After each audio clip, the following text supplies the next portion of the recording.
In this video, we're going to be using Newton's method to approximate all the intersection points of the following pair of curves. Now, I have a nice graph here to get us started, but I am going to show you quickly how we would graph that in a calculator. Okay, so if you pull out your TI-84 and go to y equals, this is how I'm doing it. So the first function goes in y1, the second one in y2, and you hit graph, and this is a standard zoom. So if you're zoomed in weird, you can hit zoom and then 6 to get that standard zoom. Okay, we want to kind of zoom in to give a better idea what this graph looks like and where the intersection points are.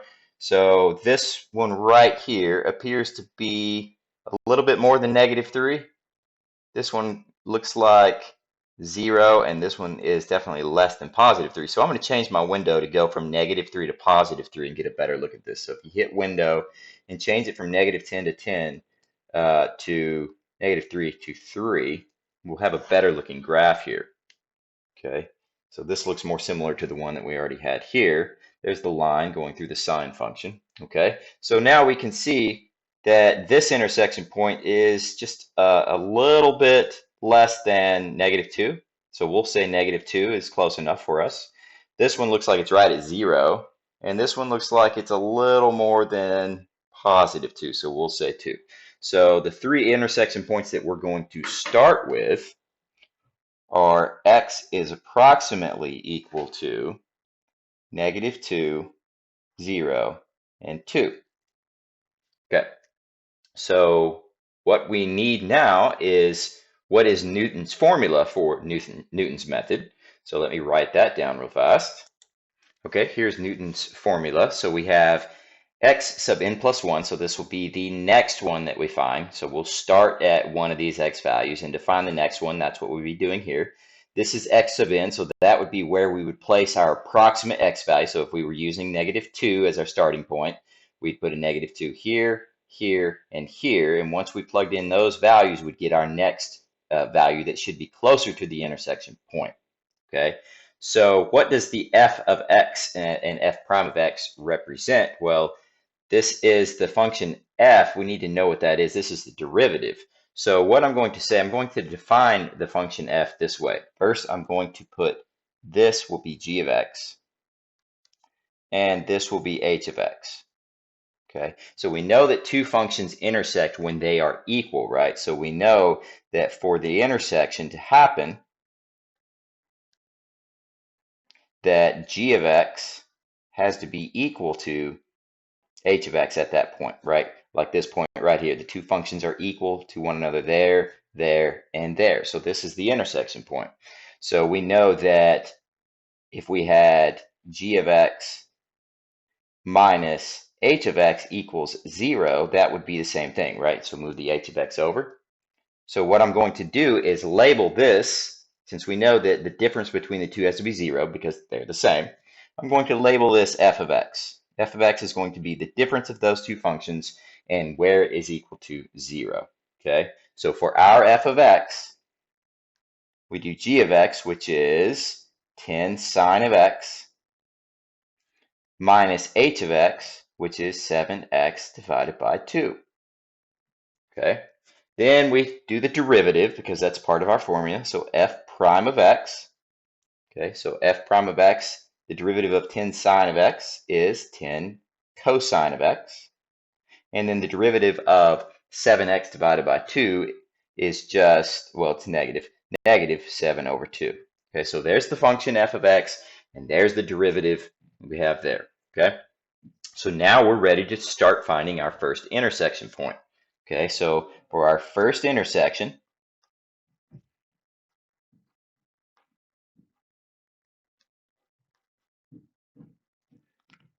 sorry about that. For our first intersection, we're going to start with x sub 0 is equal to -2. Okay, so when I want to find the next one, which would be x sub 1, I would be plugging the -2 in here, here, and here. Okay, so it would be -2 minus f of -2 divided by f prime of -2.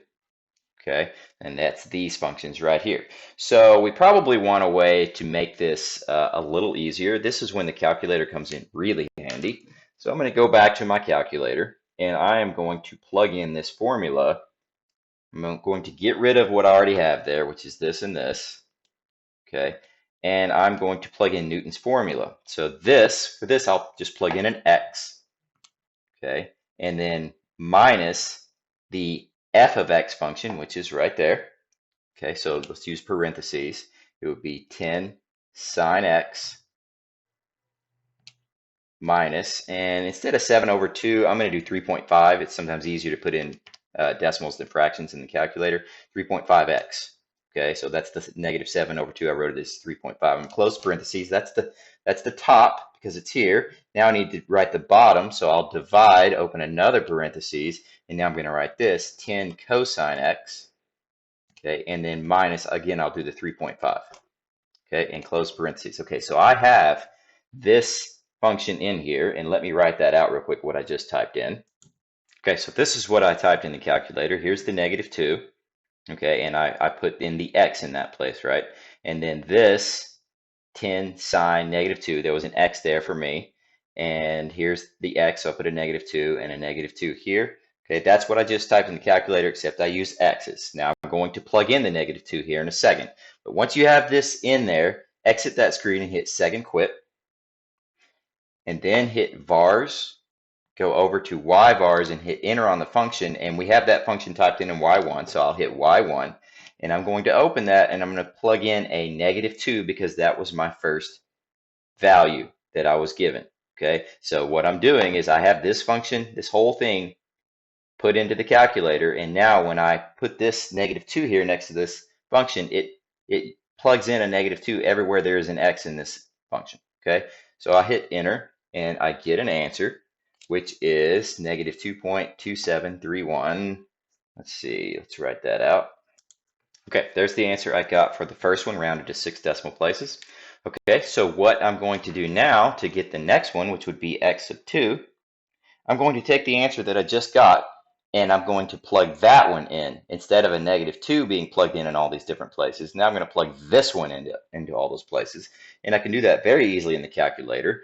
Again, I go to vars, yvars, enter, and when I open up this parentheses, I can just type in this last one, or even easier, I can hit second and this button right here, which is answer, and it plugs in the answer that I just got into there.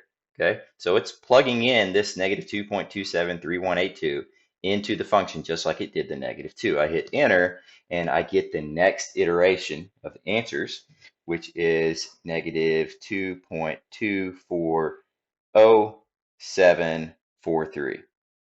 Okay, I can do that again by hitting second enter. It brings up the last thing I typed in, and just hit enter again. And you get your next value. X sub 3 is equal to negative 2.240325. Okay, that would be a 26, excuse me. Okay, and hit second enter again. And it's negative 2.240326 again. It hasn't changed, okay? So since it hasn't changed, once it stops changing, you know you're as close as you're going to get. Negative 2.240326. No change, so this is the intersection point.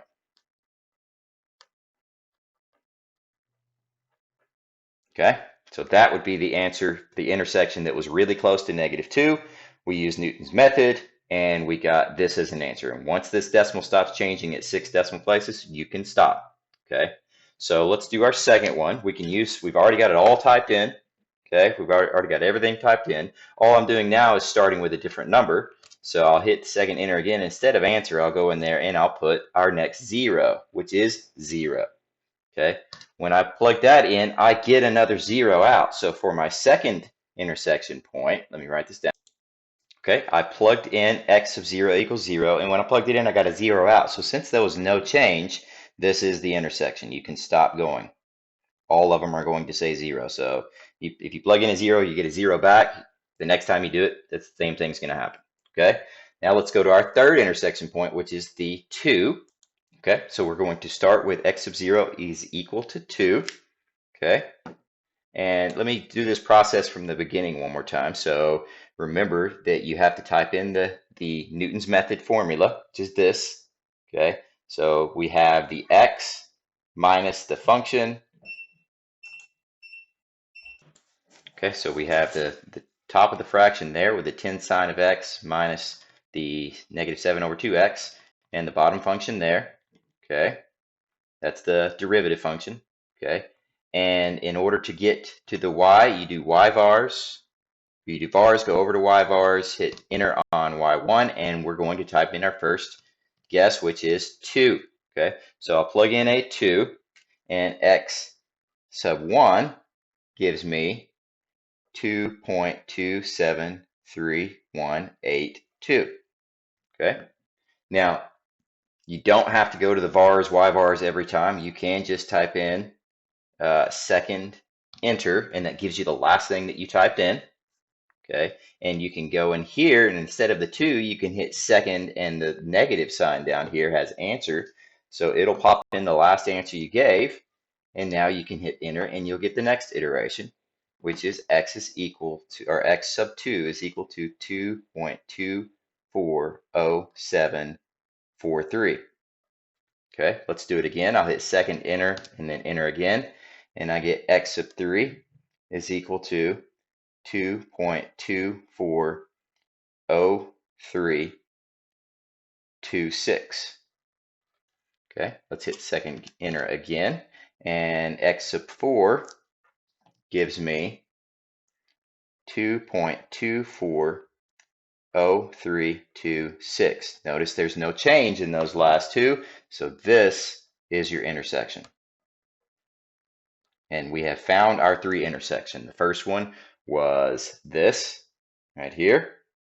Second one was 0, and the third one was this right here. And that's it.